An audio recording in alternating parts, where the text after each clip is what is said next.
à toutes et à tous, c'est Romain Dobry de l'Atelier des Options pour la première vidéo d'une longue série d'un sujet qui nous tient à cœur, les options, qui nous tient à cœur à Paul Marcel et moi, donc associés pour créer cet Atelier des Options. Vous connaissez peut-être déjà Paul qui a beaucoup apporté sur le sujet des options avec son blog Celt Invest, avec ses vidéos sur le sujet pour démocratiser les options. Et bien c'est ce qu'on a décidé de continuer à faire ensemble et de vous donner du contenu pour vous permettre de comprendre ce marché qui est trop peu utilisé en France, à notre sens. C'est un marché dont on le rappelle tout de suite qui est très risqué si on l'utilise mal, pour lequel on peut perdre plus que le capital investi en cas de mauvaise compréhension, mais qui, bien en cas de bonne maîtrise, permet de faire des choses extraordinaires qu'on va essayer de vous expliquer, de vous permettre d'appréhender ensemble.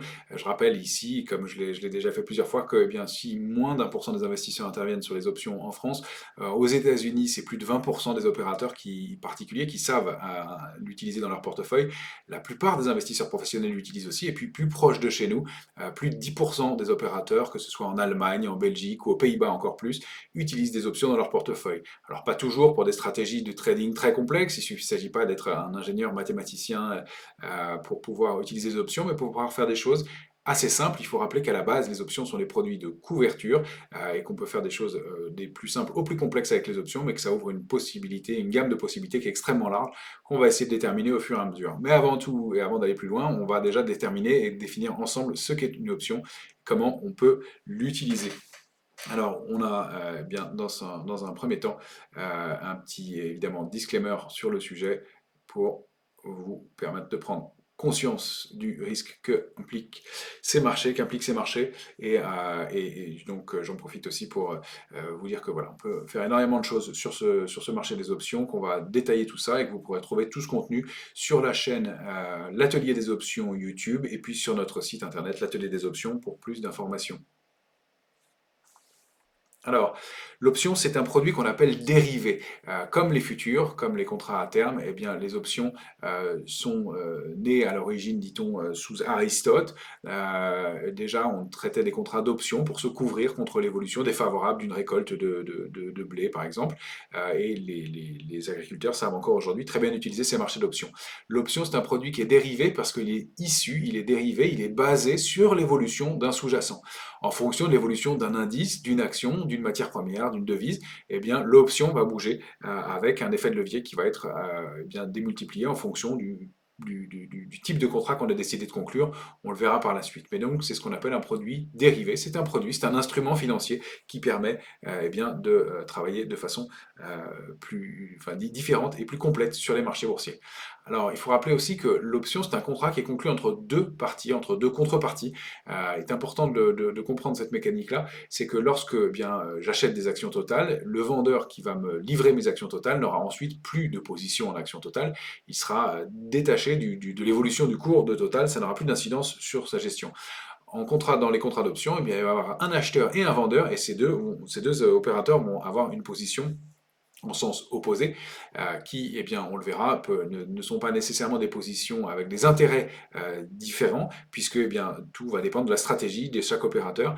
Et l'intérêt des contrats d'options, c'est qu'il y a en face de vous des arbitragistes, des opérateurs qui sont là de façon neutre, mais pour offrir la contrepartie nécessaire pour pouvoir acheter ou vendre ces contrats d'options à tout moment. Donc un contrat conclu entre deux parties, dans lequel eh bien, l'acheteur paye, donc c'est lui qui a payé, donc qui a le droit, qui décide de ce qui va advenir face au vendeur d'options qui, lui, a encaissé une prime pour ce contrat d'option et qui donc se retrouve dans une obligation soumise à la volonté de l'acheteur en fonction de l'évolution du sous-jacent.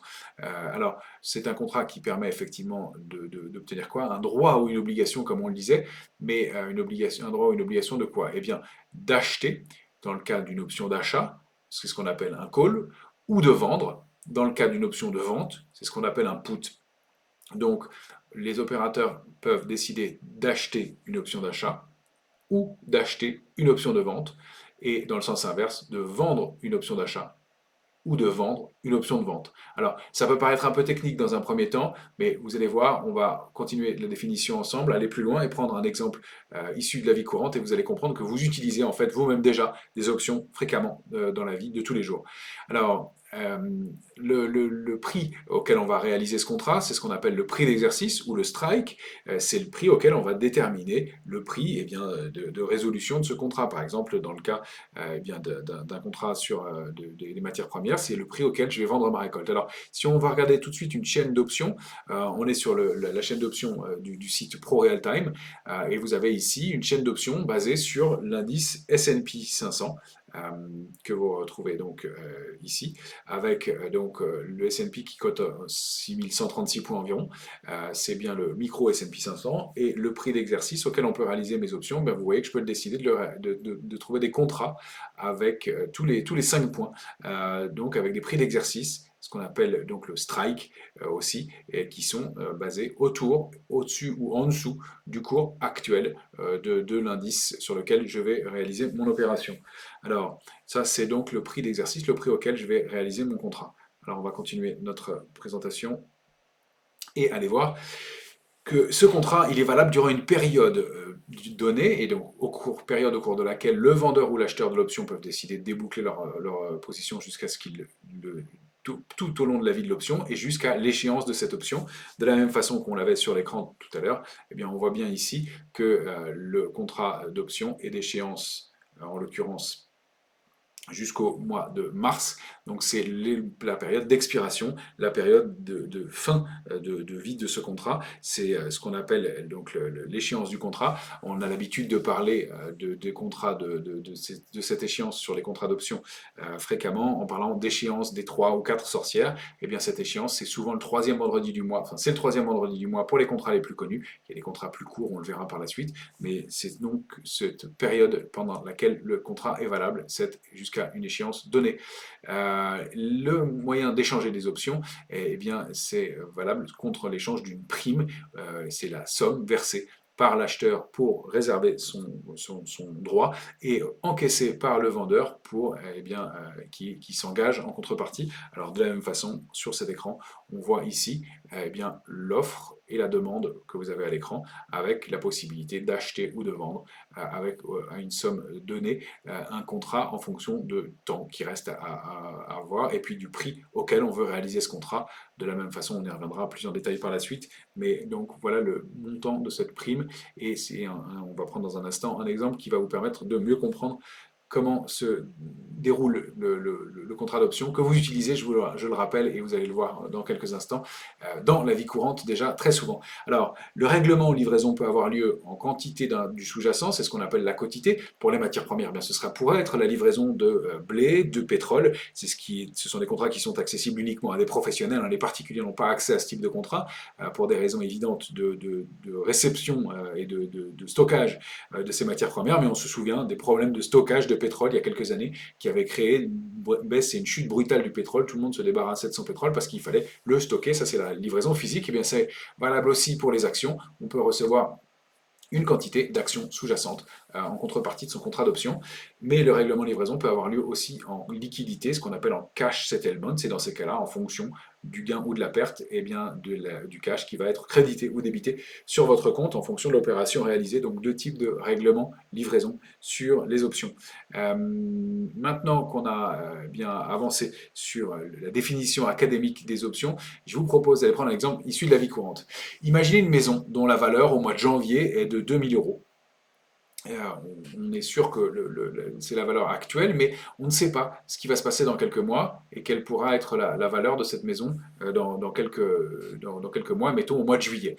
Eh bien, la personne qui souhaiterait acquérir cette maison veut fixer le prix et par exemple, elle n'a pas les liquidités disponibles, donc ça lui permet eh bien de réserver à l'avance ou de bien faire autre chose de ses liquidités et bien de s'assurer en tout cas du prix d'achat et donc l'acheteur de l'option peut, moyennant le versement d'une prime, en l'occurrence dans un exemple virtuel, hein, et peut verser 20 euros pour, en contrepartie du vendeur de l'option, eh bien s'assurer du prix d'achat de la maison à 2000 euros au mois de juillet prochain. Donc je verse une prime de 20 euros et au mois de juillet prochain, quelle que soit l'évolution du prix, on va aller voir les trois cas de figure possibles, eh bien je sais que moi j'achèterai ma maison au maximum 2000 euros moyennant le paiement de cette prime. Alors, pendant que mon contrat est valable, donc du mois de janvier au mois de juillet, je peux revendre mon option à tout moment en tant qu'acheteur. Et de la même façon, le vendeur de l'option peut lui racheter, solder sa position et se dégager quand il le souhaite. Pas nécessairement avec la même contrepartie, c'est tout l'intérêt d'avoir des animateurs de marché, de pouvoir décider de déboucler son contrat à tout moment de la vie de l'option. On y reviendra pareil par ailleurs en détail dans d'autres exemples. Mais au mois de juillet, imaginons que la maison vaille la même chose, elle vaut toujours 2000 euros. Eh bien, moi, je prends possession de ma maison, j'exerce dans ces cas-là mon droit d'option. Et donc, moyennant 2000 plus les 20 euros que j'ai versés, 2020 euros, je prends possession de cette maison, mais je me suis assuré du prix d'achat, du prix d'acquisition de la maison, en l'occurrence. Alors, c'est bien sûr un exemple, la proportion reste théorique, mais on est proche de la réalité du marché des options selon le type de contrat qu'on a conclu. C'est-à-dire qu'avec une petite somme, 20 euros, eh bien, je travaille avec un sous-jacent, une somme bien plus importante, puisque je travaille avec 20 euros sur la valeur d'une maison qui, en l'occurrence, valait 2000 euros à ce moment-là.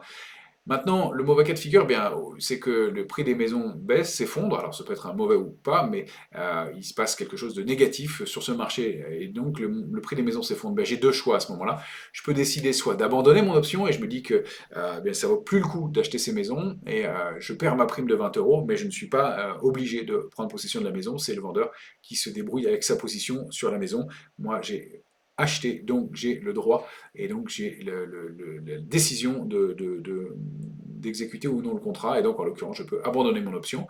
Je peux aussi décider d'aller acheter la maison moins chère, si elle vaut 1200 euros, et bien je peux la payer 1200 euros, et plus les 20 euros que j'aurais payé de frais de réservation, cette stratégie m'aura coûté 1220 euros pour prendre possession d'une maison à l'avance et donc m'assurer encore une fois d'un prix maximal de 2000 euros. Donc si je souhaite quand même le faire, bien 1200 euros, c'est encore mieux pour l'acheter, même si ça m'a coûté cette fameuse prime. Puis troisième cas de figure, évidemment le cas de figure plus favorable, eh bien j'ai eu raison de réserver le prix de cette maison, les prix augmentent, les prix flambent et le prix passe à 3500 euros par maison. Dans ce cas-là, eh bien je peux décider d'exercer mon option, donc je paye la valeur et le prix du contrat convenu à mon vendeur d'options, donc je lui verse les 2000 euros complémentaires, en plus des 20 euros que j'avais versés au départ, et donc moyennant 2020 euros, je prends possession d'une maison qui vaut 3500 euros. Ou alors, mais je peux décider que l'opération ne m'intéresse pas ou que je veux réaliser mon gain, et dans ce cas-là, je vends mon option et j'encaisse donc la valeur de la maison, moins les 2000 euros du prix convenu avec le vendeur de l'option, moins les 20 euros que j'avais versés à l'origine pour réserver cette maison, et j'encaisse donc 1480 euros. Donc avec une somme de 20 euros, eh bien, je peux avoir un gain dans ces proportions-là, donc qui est gigantesque sur les options. Évidemment, le risque est tout aussi important, puisque je rappelle que au départ, eh bien, si la maison vaut toujours 2000, eh bien, j'ai versé 20 euros pour rien, donc je perds entre guillemets cette somme. Elle m'a permis de m'assurer du prix, mais je la perds. Et puis, si la maison vaut moins de 2000 euros, eh bien, je perds la somme investie, donc je perds 100% de la somme de réservation. Alors, c'est effectivement une proportion moins importante, mais on voit là, ici, l'intérêt de l'effet de levier. Encore une fois, avec 20 euros, j'ai pu réserver et investir sur un sous-jacent, un produit d'une valeur de 2000 euros. Voilà la mécanique de l'option. Donc on a ici les deux premiers types de positions qui existent sur les options. L'acheteur de l'option d'achat face au vendeur de l'option d'achat. Acheteur du call face au vendeur du call. Et ici, on rencontre donc les deux premiers des quatre types de positions de base qui existent sur les options et que je vous rappelle ici. Donc l'acheteur de call, bien, c'est ce que vous pouvez conclure dans la vie courante, hein, c'est verser des arts pour réserver une maison, vous l'avez probablement déjà fait, donc vous assurez du prix d'achat, d'acquisition de la maison.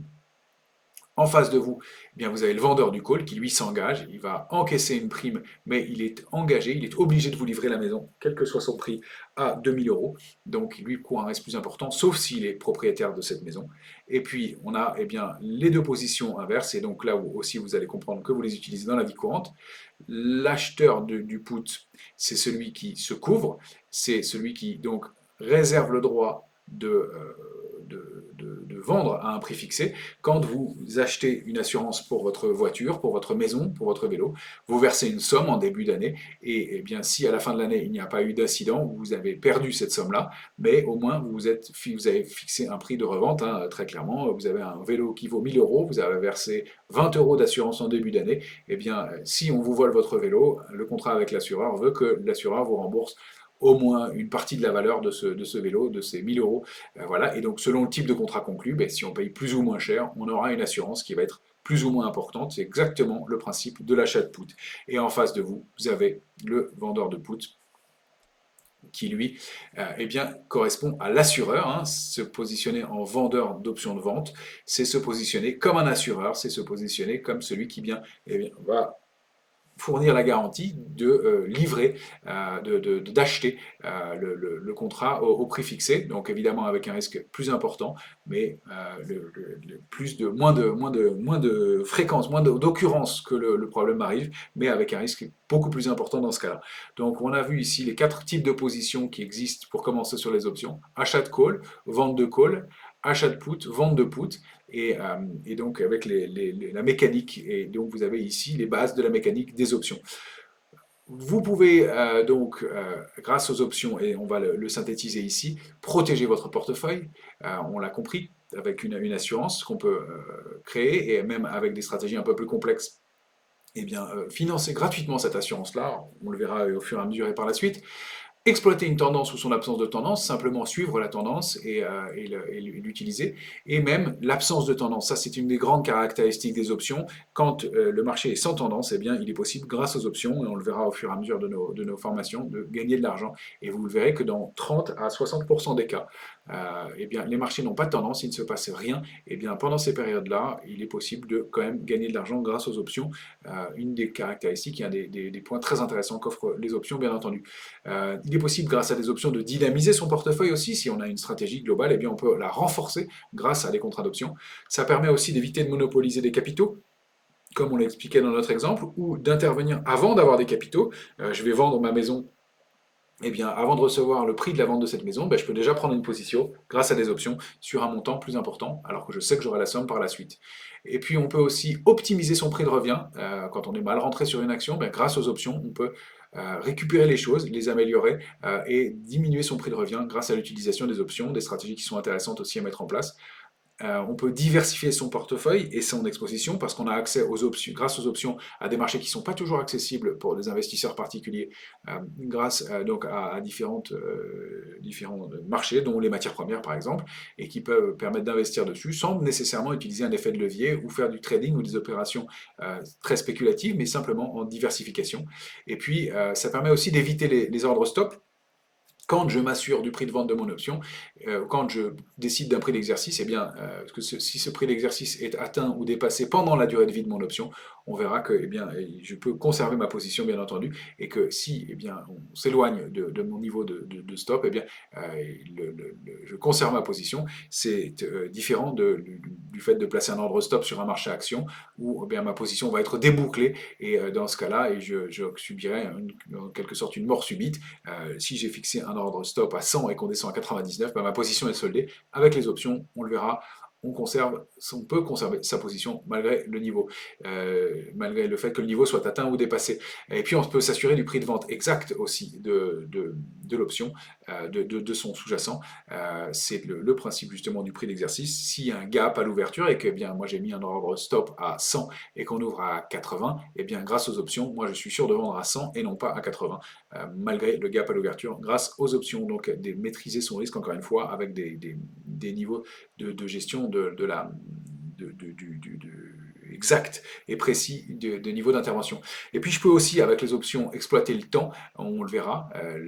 On dit en bourse que le temps c'est de l'argent, et ça permettra de comprendre l'exploitation de la valeur temps.